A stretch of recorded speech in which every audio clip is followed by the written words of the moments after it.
start with lesson 1. We're going to walk through a planning process that applies specifically for email, but can be adapted for all the other documents that you write for work. Maybe a general business letter, a memo, even a report or proposal. But let's focus specifically today on email and how this process can be adapted for the next email you write. The first thing you're going to want to do is think about whether email is the appropriate format for your message. Okay? So as we know, we still have phones and live conversations, opportunities to get up out of our desks and chat with other people, schedule meetings, schedule conference calls, use all kinds of virtual communication tools that are at our disposal.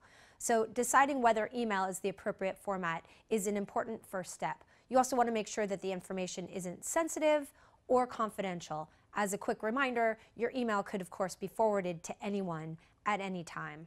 So here's an example of an email that you might want to steer clear from. It reads, "Hi Sienna, thanks for filling me in at the meeting yesterday. I owe you one. By the way, I heard that your manager is thinking about leaving the company. His daughter mentioned it to my daughter in gymnastics class. Better keep it to yourself for now, but I thought you'd like to know." From Byron. So Byron should be really careful about including gossip or insider information in email. We know from investigation and talking to different lawyers that the first place they go when they have a new case is to the email, and they find lots of things that were not meant to be discovered. So make sure that the email that you send can be discovered and will keep you and your organization safe. So the second thing you want to do once you've decided that email is in fact the right tool for the job is to really focus on what your purpose is. At Write It Well, we use a decision tree. We call it informing and influencing. So you want to pick a primary purpose. You might have a little bit of a secondary purpose, but you always have a primary purpose. Sometimes deciding that primary purpose, really focusing in on it, is a little bit tricky, but it's worth the time. So imagine if you could only do one thing in your email. Would you influence somebody to actually do something, take action, or would you simply share information with them so that they could be informed and make a decision at some point? Again, influence is much like persuade, and inform is giving somebody information. So what you want to do is ask yourself some questions about your purpose to determine whether you're influencing or informing. Are you asking or maybe answering a question? Are you verifying information? Are you just sending somebody a document that they can read at their leisure? Are you needing to promote a good idea or make your opinion known, defend your point of view, or justify a request? You might be giving advice or trying to convince somebody to take action. Maybe you're selling something or asking for help or thanking someone or showing your appreciation. So again, being clear about your purpose. We like to say it's very difficult to do two things well at the same time. So focus on your primary purpose and use that to shape your email. Next, you want to think clearly about what your reader's point of view is. Now, this is what we talk about at Write It Well as the big paradigm shift.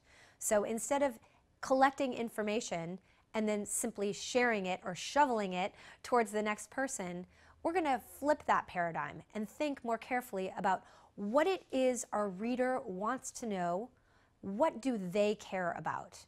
Okay, so put yourself in the mindset of your reader and start asking yourself some questions. What's your relationship with your reader? Do you know them? And if so, how well? Are you teammates or colleagues from the same organization?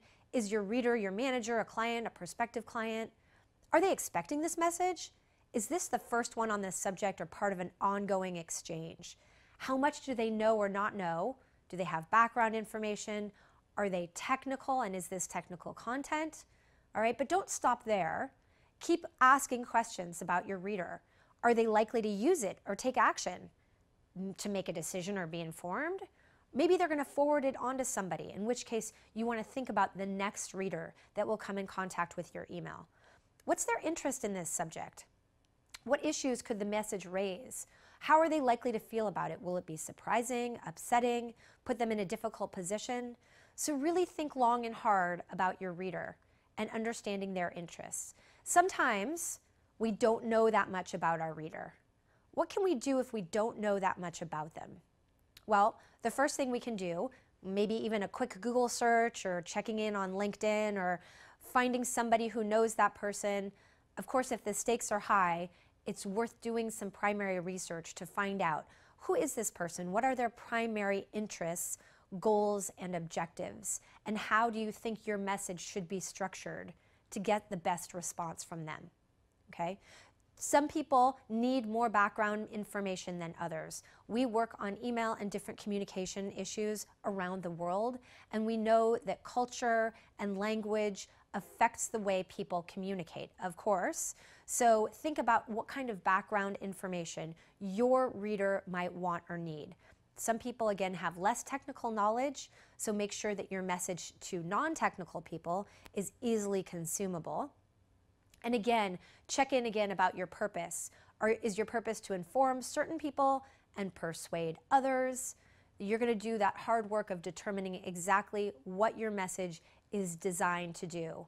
We talk in other courses about setting SMART goals. So specific, measurable, action-oriented, and realistic and time-bound goals. So take some of that methodology and apply it to your email. What is your objective in writing? You're much more likely to meet that objective if you've done your homework first.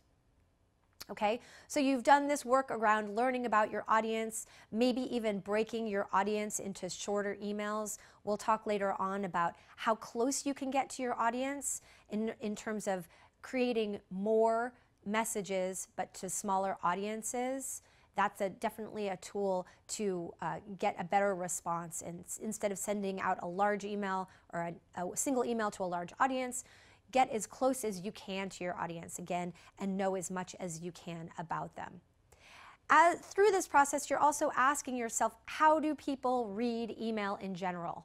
Are they sitting, by the pool, sipping iced lemon tea and lingering over every word in every document? More likely, they're rushing from one meeting to the next, getting through email either quickly on their computer or maybe even a handheld, and we'll talk about that later. But they're skimming and they're scanning and they're looking for the information that's most important to them. So in this process, we're clearing out everything that's not important to them, the reader. So in this, we're also identifying our most important message, because if somebody's reading your message quickly, they're looking for the main point and even perhaps moving on after that. So another process of asking yourself some important questions. Are you asking them, your reader, a question? So your main point might be, when can I expect to receive the specifications for the new system? How long will it take to get preliminary cost estimates? Can your team meet with me while I'm in town next Thursday? So that's not the part that comes at the end. That's the point that comes at the very beginning. Maybe you're writing to get approval for an idea or a course of action. So you want to get to the key benefit, right? Again, the what's in it for me or what's in it for them, the reader. That's where you want to start off. So our marketing group has concluded that we'd raise our prices by 10% without losing sales. Maybe that's your most important message. It's also the key benefit, so they're going to get that message first, or they should.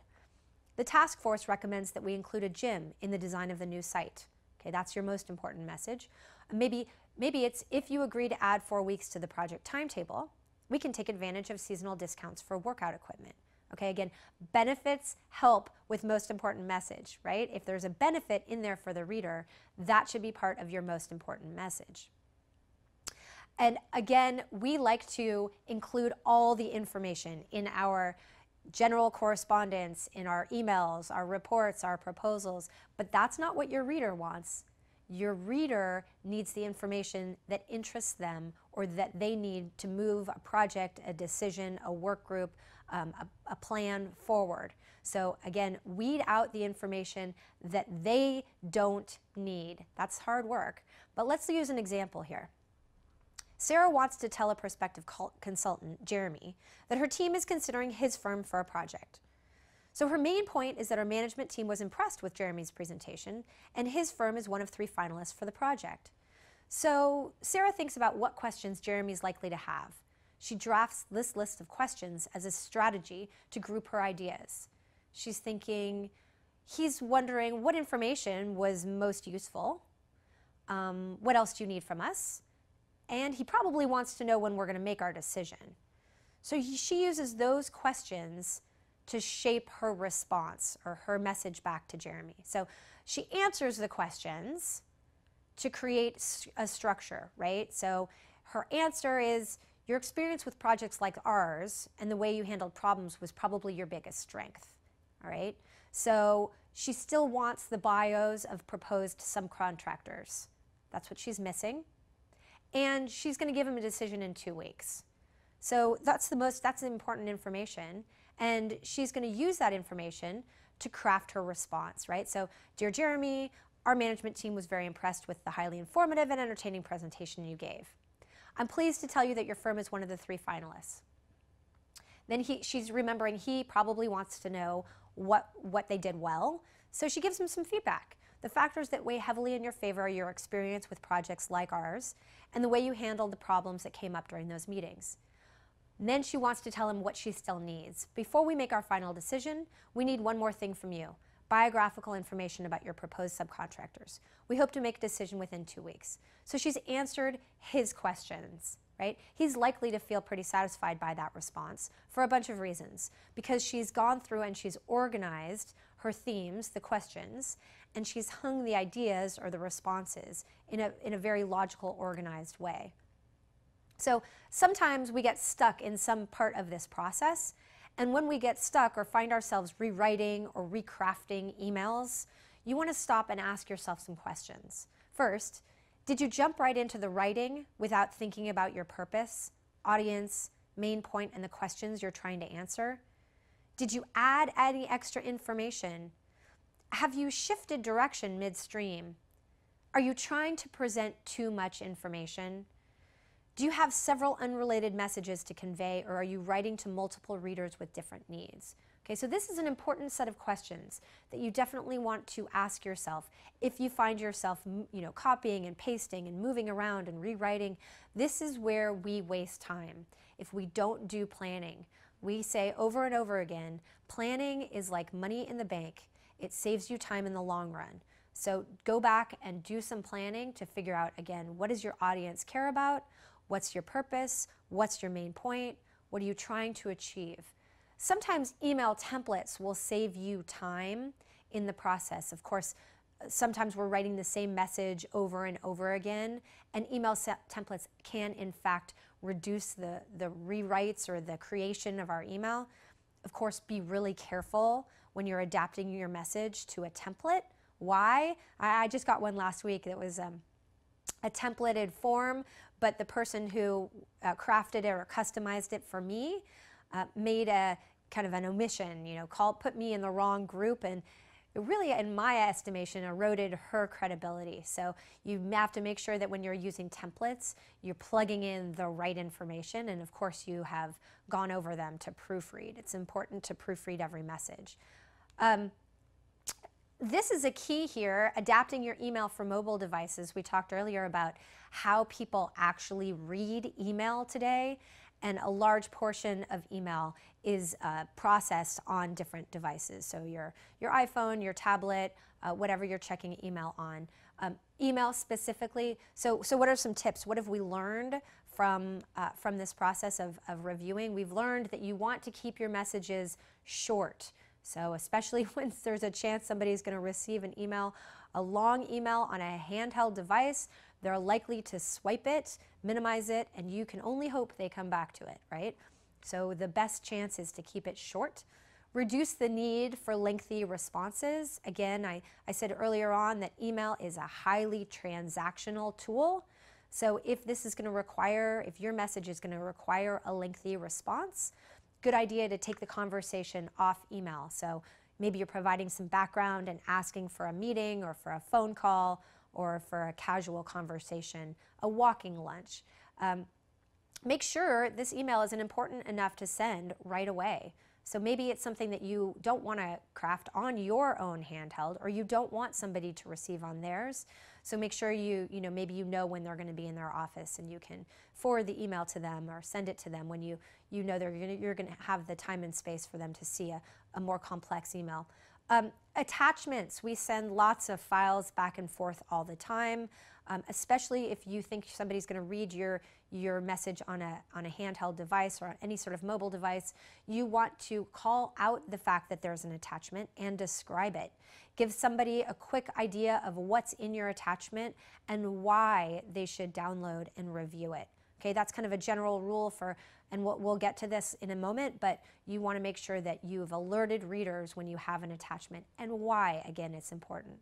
And then visualize your message on screen. So if you have really complex or dense information, probably doesn't belong in email, or you have to work on the formatting because you need to make sure that it's formatted in a way that your reader is going to be able to consume it. So before we move on to structuring your message, as a recap, I just want to remind you that the planning piece is really important, thinking about your audience and your reader.